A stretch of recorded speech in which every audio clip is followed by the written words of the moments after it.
Indeed.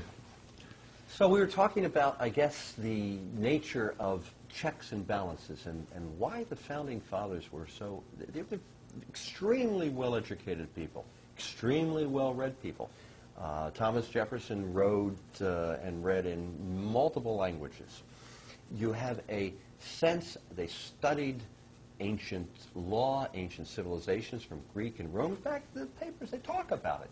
They studied the monarchy systems. They said, oh, no, there are problems with all of these. What we need to do is create a system from bottom up, where the majority of freedom and the majority of responsibility and the majority of the ability to get things done is reserved to the individual. And then after that, individuals can voluntarily combine with other individuals, and you climb up the ladder. You can create a local government that can do things that you or I couldn't do. Maybe the local government can create the roads that you or I couldn't afford to build, but if there's 7 or 8 of us in a road sharing houses on the road, we might do it privately as a little homeowners association.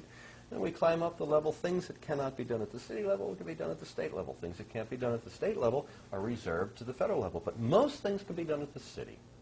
And then other things can be done at the state. And very few things are the subject of the federal level. For example, the protection of all of us with a national army and a military service to protect against foreign invaders.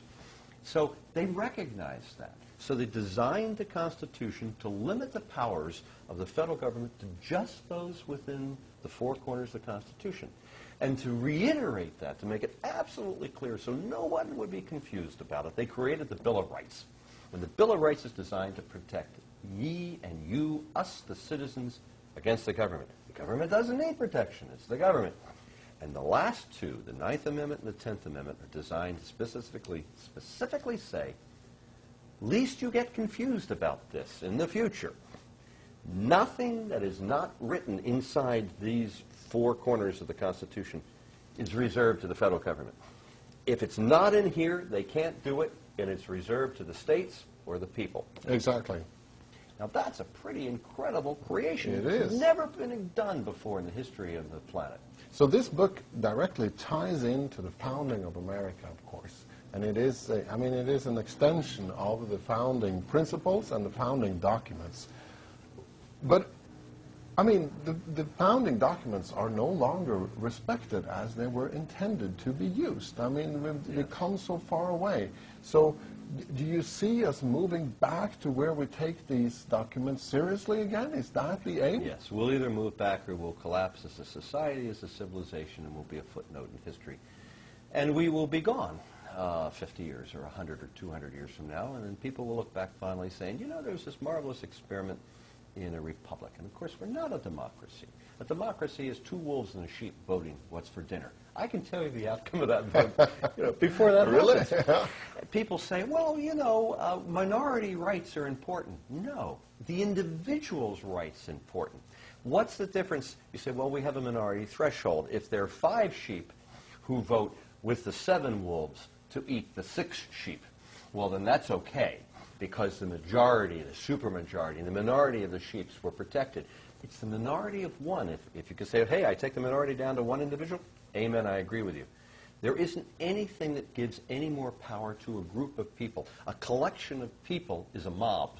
Indeed. In terms of the effect on me, the individual. So you want to be very careful about how you understand the relationship of the individual to groups of individuals. As long as they're voluntary and non-coercive, then we are in agreement. Do unto others as you would have them do unto you, whether it's a collective others or whether it's a singular other.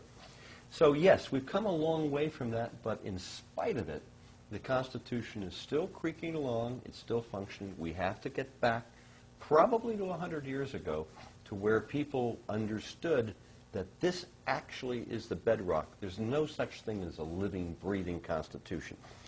Human nature hasn't changed in 200 years. It's like playing a football game, and in the middle of the game, well, let's just change the rules while we're playing. Oh, by the way, now the new rules are this. You can't do that. The rules are designed to protect individuals and maximize individuals' freedoms and liberties.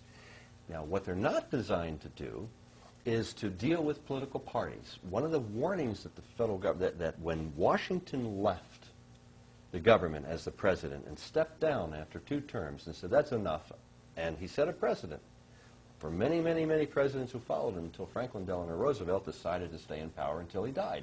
And he was elected 4 times. And it was a disaster. By that time, one party had taken over all the reins of government. They had stacked the court. They had the House of Representatives. They had the Senate. They had the presidency. And it was a terrible experience. In fact, when he died, there was this demand throughout the country to immediately amend the Constitution to prevent it from ever happening again. It went through almost immediately.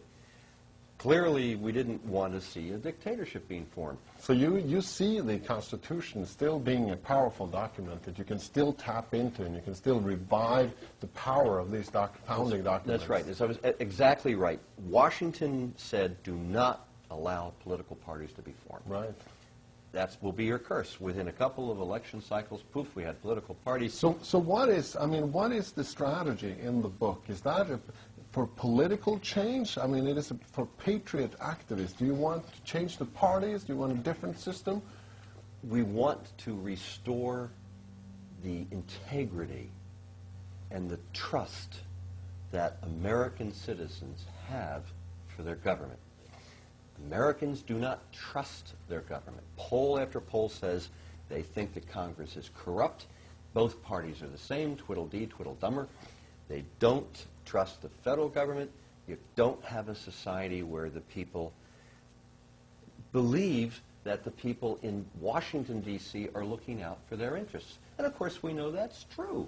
They're not. They're simply there to be reelected over and over and over again. So the book is designed for the patriot activists, the person who lived their lives working hard in a small business, raising a family, being in their local community, being involved in their church.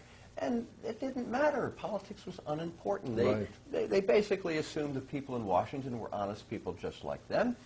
And actually, the sad thing is that the people in Washington generally are decent people. It's not that they're crooks.